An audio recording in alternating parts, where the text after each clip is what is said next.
Hello everyone, welcome back to a new mini vlog. It was a Sunday. Yes, Sunday তেও মাঝে মাঝে আমাদের duty করতে হয়। তো সেই দিনকে আমার 8টা 4টে ডিউটি ছিল।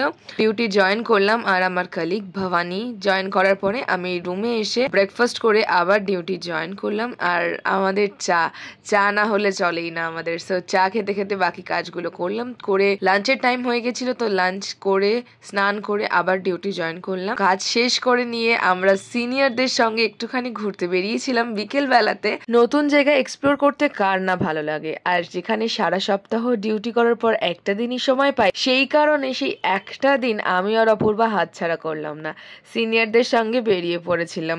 বেসিক্যালি এক্সপ্লোরের থেকেও আমরা খাওয়া দাওয়ার কিছু জিনিস কিনতে বেরিয়েছিলাম। যাই হোক, সবকিছু কিনে নিয়ে হোস্টেলের পথে রওনা দিলাম। আর কিনে এনেছিলাম চিজ পপকর্ন, সেটা দিয়ে ডিনার করলাম দুজনেই। সন্ধেটা খুব সুন্দরভাবে কাটিয়েছিলাম। আজকের মতন টাটা, লটস অফ লাভ।